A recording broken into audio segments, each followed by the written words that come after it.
La filière cacao a montré ces derniers temps sa capacité à hisser le Cameroun au peloton de tête des grands pays producteurs tels que le Ghana ou la Côte d'Ivoire. Jusqu'ici, le Cameroun se distingue des autres par la préservation de son massif forestier.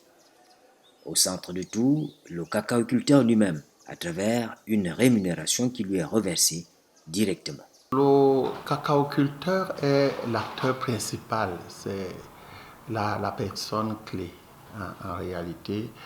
Et au niveau du ministère de l'Agriculture ou du projet, c'est le principal partenaire. Alors, toutes les politiques sont définies, ou toutes les stratégies autour du cacaoculteur ou du producteur, ainsi que de leur organisation, donc les GIC, les coopératives et autres associations de la filière. Et dans ce sens, il y a un très grand volet de structuration ou de renforcement de leur capacité parce que il y a des pratiques qui sont nouvelles. Il faut renforcer leur capacité. Et je pense que c'est avec beaucoup de satisfaction qu'ils le prennent. Et parce que tout cela concourt d'abord à la réduction du temps de production. On pourra peut-être passer de 18 ou 24 mois à moins. Dans l'accompagnement des producteurs, il y a des structures telles que la SODECAO, la Société de développement du cacao, qui, entre autres, forme et suit les producteurs dans leurs champs afin de bénéficier des conseils propices aux bonnes pratiques agricoles. La SODECAO est au cœur, n'est-ce pas, de ce processus, parce qu'elle est d'abord au départ de la production du cacao au Cameroun. C'est essentiellement le fait de la SODECAO. D'un autre côté, la SODECAO, comme vous avez parlé de maillage, dispose de près de 102 unités extérieures, n'est-ce pas, opérationnelles, à travers les 5 régions où le cacao est cultivé. Et donc, elle est véritablement au cœur, n'est-ce pas, de l'aventure de la cacao-culture dans notre pays.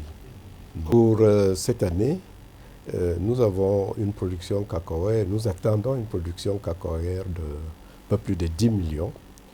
10 millions, à savoir 5 millions de la production de la SODECAO et 5 millions également qui proviennent du PAD Cacao, Programme d'appui au développement du cacao, qui est une structure du ministère de l'Agriculture.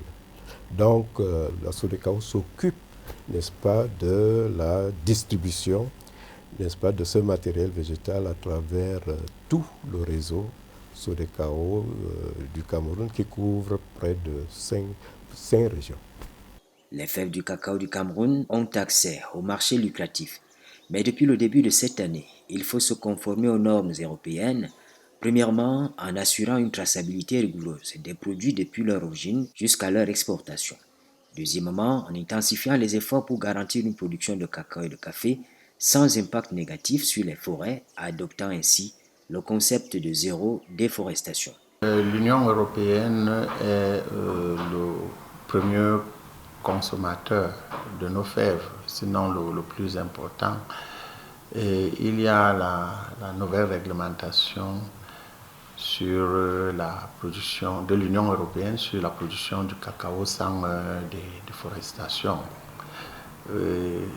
Si nous détruisons nos forêts, c'est pas pour notre bien, c'est pas à notre avantage. Donc nous sommes en accord avec eux qu'il faut préserver la forêt. Mais en même temps, nous avons les objectifs au niveau national.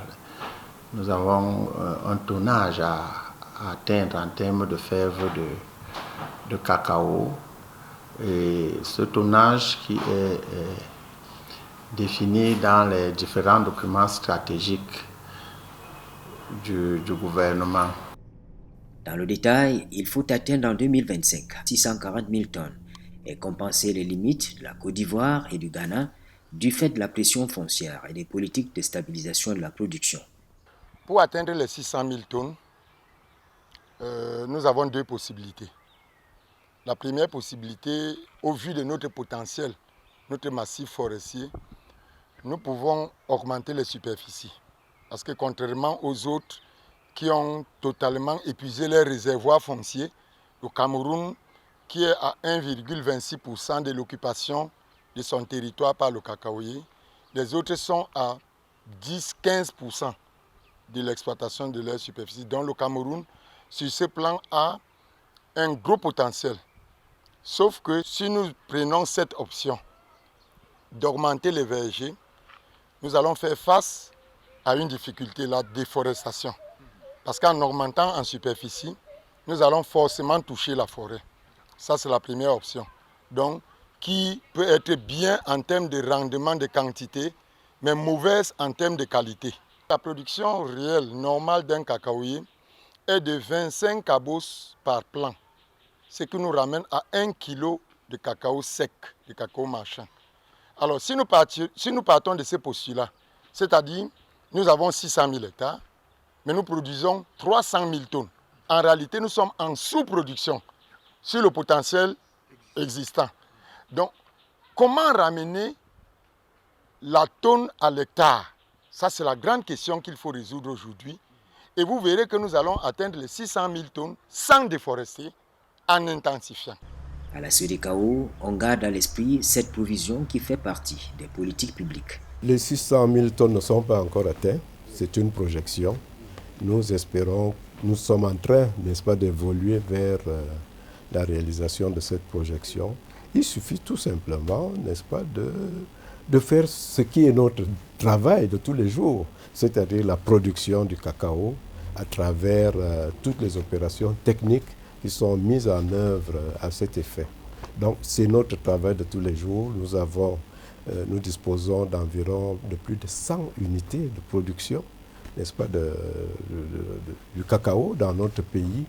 Et c'est le travail de toutes ces unités-là qui nous permet, n'est-ce pas, de présenter les résultats qui sont les nôtres. Nous avons environ 5-6 régions, n'est-ce pas, du pays qui s'adonnent à cette culture. Notre travail est donc d'amener le cacao vers cela. C'est une opération très très lourde qui va démarrer bientôt et qui permet donc, n'est-ce pas, aux cacaoculteurs de disposer, n'est-ce pas, du matériel végétal qui permettra donc de la production, n'est-ce pas, du cacao. Nous allons intensifier, n'est-ce pas, la sensibilisation sur cette problématique, puisqu'il ne s'agit plus, n'est-ce pas, de se questionner s'il faut y aller ou non. Le pays a déjà pris des engagements importants. Donc c'est notre rôle, notre mission d'engager une véritable campagne de sensibilisation auprès de tous nos cultivateurs. Et je crois que dans la semaine qui suit, nous devons lancer cette opération à l'échelle, n'est-ce pas, de toute la région productrice de cacao au Cameroun. Il faut également, dans la démarche d'ensemble et en amont, régler le problème de la production des plants. Vous avez deux orientations. Vous avez le faire dont le ministère peut décider de céder l'activité de production des plants à des particuliers ou alors de rapprocher le matériel végétal vers les producteurs. Et c'est la deuxième option que nous avons choisie. C'est pour ça qu'en depuis 2022, le ministre a demandé de tout faire pour que les plants soient disponibles bord champ. Et dans ce cadre, nous faisons tout pour que les producteurs développent des pépinières à côté de leur verger, de leur plantation. Donc nous allons les encadrer pour le suivi. Et nous donnons les sachets et les cabosses performantes pour qu'ils puissent produire. Bien sûr, il y en a tout le monde ne peut pas être producteur de plants. Il y en a qui vont produire des grandes quantités pour distribuer soit dans leur coopérative ou leur communauté. Et ça nous permet d'aller beaucoup plus vite par rapport au faire-faire. Mais au faire-faire aussi, c'est une voie qu'il ne faut pas abandonner parce qu'il y a des hommes d'affaires qui veulent s'investir. Ils sont prêts à s'engager, donc on les accompagne dans ce sens. Le tout avec un objectif principal qui est d'atteindre le tonnage. Oui. Selon le ministère de l'Agriculture et du Développement rural, le respect du tonnage exigé passe par la réhabilitation du vieux verger et la densification du verger existant, dont le taux de couverture actuel est de 600 plants par hectare, au lieu de la densité normale qui va à 1200 plants par hectare. Aujourd'hui, le potentiel normal de production d'un plant de cacaoyer, c'est 25 minimum, j'insiste, minimum 25 cabos par arbre. 25 cabos par arbre, c'est l'équivalent d'1 kilo de cacao sec, 1 kilo de cacao marchand. Donc vous voyez que si je couvre mon hectare rien que de 1000, c'est-à-dire les 200 autres plants sont des pertes, mais que j'arrive à conserver 1000 plants et que chaque plant me donne minimum 25 cabos, je suis à 1 tonne à l'hectare. Fois 600 000 hectares, on a 600 000 tonnes. Sans avoir bousculé la forêt d'un seul mètre. Mais maintenant, donc, il faut pour cela redensifier pour avoir les densités normales par hectare. Et deuxièmement, la deuxième chose qui accompagne les densités, c'est l'accompagnement par les itinéraires techniques. Et c'est pour cela qu'aujourd'hui, le ministère de l'Agriculture met des unités de démonstration. C'est ce que le parc cacao fait. Les unités de démonstration dans les bassins de production. Comment on doit suivre la plantation cacaoyère du planting jusqu'au traitement pour ces récoltes, jusqu'à la récolte. Donc vous voyez que ça devient extrêmement important. Ça, c'est des enjeux majeurs. Parce que nous sommes face à une situation où les exigences de l'Union européenne, par exemple, n'acceptent plus un cacao non traçable. Donc aujourd'hui, au lieu de bousculer la forêt parce que nous voulons jouer sur les quantités, nous devons plutôt la préserver en intensifiant sur les superficies existantes. Le Cameroun est encore loin de l'objectif de production de 600 000 tonnes de cacao fixé en 2014 par le plan de relance des filières cacao et café, repoussé pour l'horizon 2020 et puis en 2025. Mais la tendance à la hausse laisse penser que notre pays fait partie des bassins de production à fort potentiel.